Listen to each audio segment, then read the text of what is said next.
The cannibal couple that ate their neighbors. Reporters. Authorities locked down the location in a second house and found human remains in plastic bags stored inside their refrigerator. Victim's mother.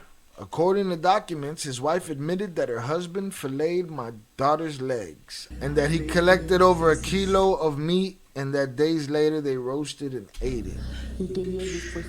Therapist, you got any other life mission? Juan said, mission? Well, boss, I'm not getting out of this one. But if I do get out, I'm going to let you guys know right now. I'm going to keep women. Yo, what? You gotta smoke him right there. You pull out your hammer, boom, pow, done deal. Dude, there's no saving this guy. The monsters of Ecatepec. A 2021 report focused on Mexico's murder rates found that at least 10 women and girls are unalived in the country every day. Located on the outskirts of Mexico City is the state of Ecatepec. It's rough. One of the deadliest regions in Mexico for women to live in. Shut it down. Hunt all of them. For years, bodies of missing women have been found dumped in the streets, forests, abandoned lots, and parks. But in a location where unaliving has become normalized, the brutal female unalivings committed by Juan Hernandez and his wife Patricia sent shockwaves across the country. All right, you take a good look at these two. This is The Hills Have Eyes type shit. This is House of 1,000 Corpses. This is the things nightmares are made of, and with the swelling, I'm pretty much going to say that they look like they eat people. All right? They wildin'. Doesn't look like a healthy diet. Growing up, Juan Hernandez's mom would actually and mentally abuse him, often forcing him to watch her have sex with random men that she brought to the house. At 10 years old, Juan fell off his second-floor balcony, causing traumatic brain injury. Juan was never the same. Now, this is a theory that a lot of people have about a lot of things. That some kind of CTE or traumatic brain injury, getting hit by a car, bumping your head, getting hit with a bat, things like that, that people come back from that with a different character. They say that, Rogan says this a lot, that Sam Kinison, if y'all know who Sam Kinison is, they said Sam Kinison was a very reserved guy, very religious guy, boom, fell, bumped his head and turned into, and the most, ruthless comedian at the time, But they say these things do happen after a traumatic brain injury. As he grew older, he would find work unaliving prostitutes that owed money to local gangs. He enjoyed his job and bragged about how much money he managed to earn from it. In 2008, Juan would meet his future wife, Patricia Martinez, at a local restaurant that he would frequent. Whew, I can't even get a text back, y'all. This guy's finding wives, and wives that want to be down with his cause, you know what I'm saying? And unfortunately, she was working at a restaurant. What if he was already a cannibal by then? And the reason he picked up on her because she was doing some foul cannibalistic stuff in the restaurant, and he was like, "Oh, I see what you're doing." And she was like, "Yeah, I see what you're doing." Patricia, who herself had a history of sexual and physical abuse. Abuse is at the root of everything. It's very rare you get these psychopaths. Like I would say, the Barbie and Chino Anthrax fall into that category because we haven't heard anything about child abuse, and we hear them coming from affluent families. But more than 90% of these other stories, we hear that there's some kind of physical, mental, or actual abuse in the history of the story. Patricia, who herself had a history of actual and physical abuse, long yearned for the love and affection of a man. She had piqued interest in Juan. He would confide in her, confessing that he would earn money by unaliving people around town. Patricia didn't care, fortifying the relationship further by marrying Juan and having 4 kids together. Juan stopped unaliving ladies of the night and resorted to selling used phones, clothing, perfumes, and food with his wife Patricia. But even after starting a family, Juan couldn't control his urge to unalive. So like I said, a TBI, traumatic brain injury, does do that. You have the one organ that controls the body in all aspects that is damaged. It's no joke. It takes a lot of years to recover from that, and sometimes people are never the same.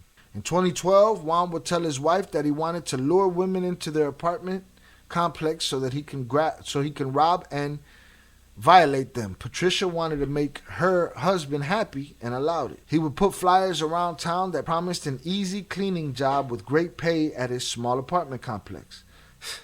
He would also advertise his job offers on Facebook. You know, people go after those willing to take the least, the people that need the most, the people that are so hungry and thirsty that they'll take the least and prey on them. These people, you got to destroy these people. You have to eviscerate them.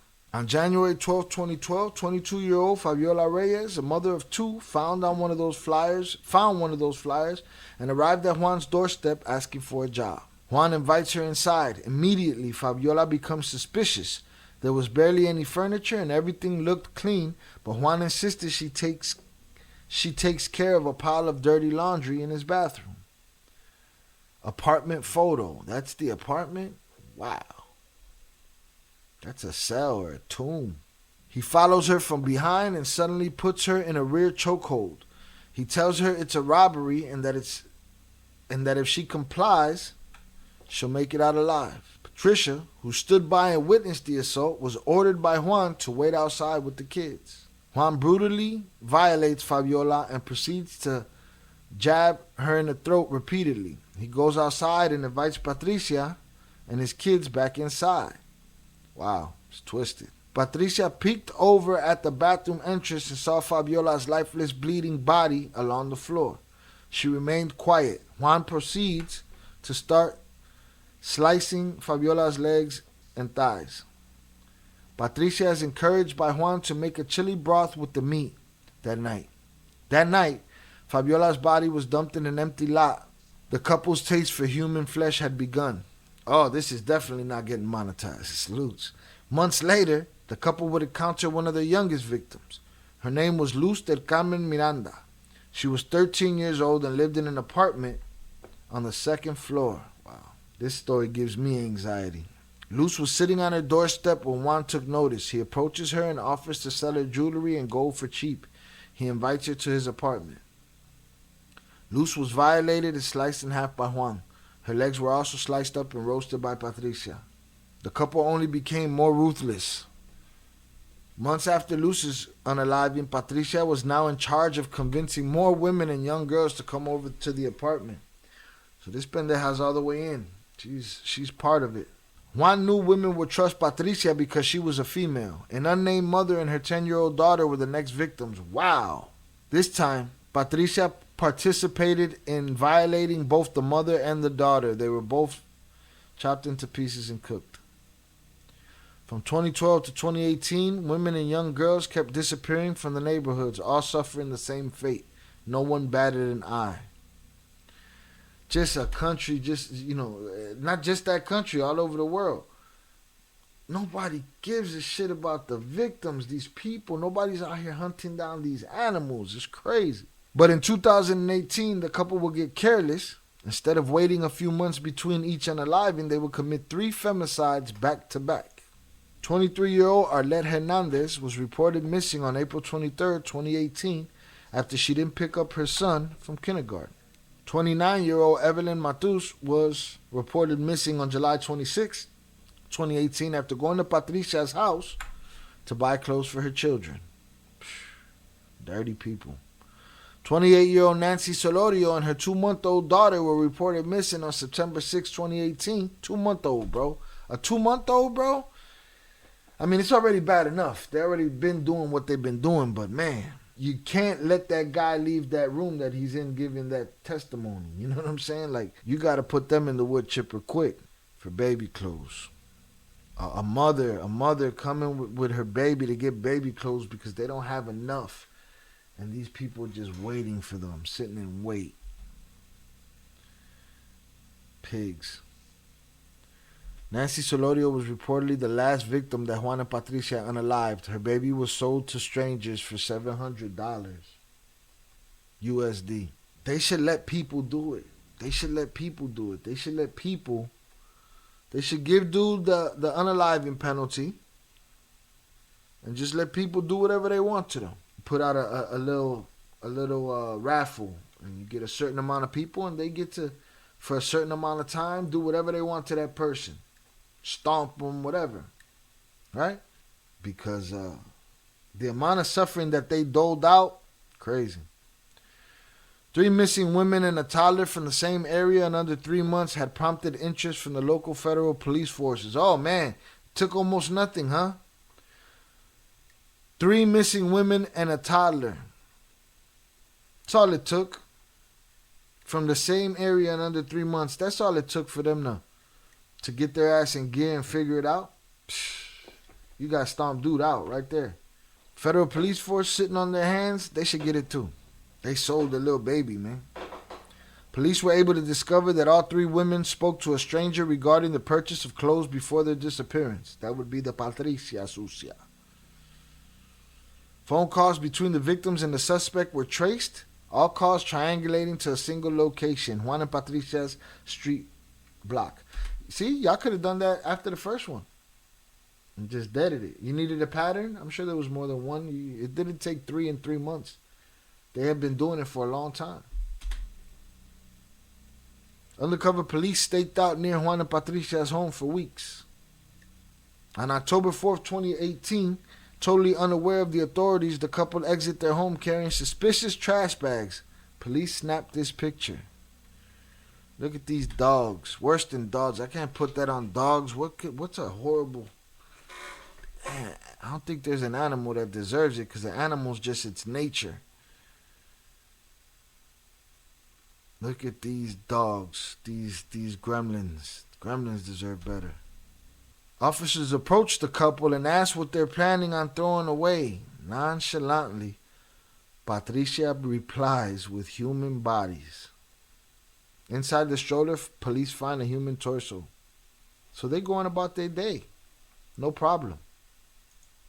Where's your kids? Where's their kids at? Officers wasted no time in placing Juan Hernandez and Patricia Martinez under arrest for questioning. Questioning? Got smoked down.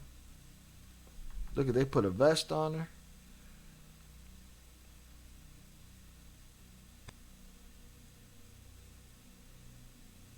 Yeah, you got poked them up. A 12-minute interrogation with Juan Hernandez was leaked to the public. The authorities were outraged. Shit, not enough. I gotta try to find that whole 12 minutes. I'm sure it's disgusting. Juan, I was gonna bang this lady, bang her up, and offer her heart as an offering. The officers already found the other hearts at my home. And I prefer my dogs eat the meat of these women than the idea of them breathing my oxygen. 1,000 times that my dogs get fed, even the rats, than the idea of them walking around freely. Therapist, did God tell you to do it? The voices in your head? Juan said, reason number 1 being because these effing voices won't let me sleep. Reason number 2, because of the hatred for women. And reason number 3, because it just feels like a necessity to me. You ever feel any anguish? I just feel like unaliving women. So that's a sociopath. I told myself if I can't be happy, no one can. Pussy. If I wasn't happy, no one will. And as long as I'm on this planet, I'll do as much damage as I can. You gotta smoke him. Open that drawer. You gotta put his head in the drawer and just bow, bow, bow. When your superiors come in, it had to be done. It had to be done. I knew most of my victims' families. I was a sweet talker, especially the Salvadors. I violated and unalived his daughter and wife, and I enjoyed it. Gotta smoke him right there. There's no rehab, there's no correcting that. Correctional facilities, what? There's none of that. It's a wrap. As long as I'm here, I'm gonna keep doing it. Back at Juan and Patricia's home, authorities discovered blood-stained floors, walls, and knives. The fridge was filled with bags of frozen human meat. Buckets mixed with human fat, cement, and bones were also found. In Patricia's confession, she admits to violating and unaliving and dismembering around 10 women between the years 2012 to 2018. Juan claims that number is 20 or higher. On October 1st, 2019, 44-year-old Patricia Martinez and 38-year-old Juan Hernandez were sentenced to 327 years in prison. That's a waste of space, man. They dirty. I hope their souls burn in whatever hell exists for 1 trillion years, or I hope they get having the worst time in prison for the next 327 years. The worst time. Every day they should live their worst life. All right? So, fuck Juan and Patricia.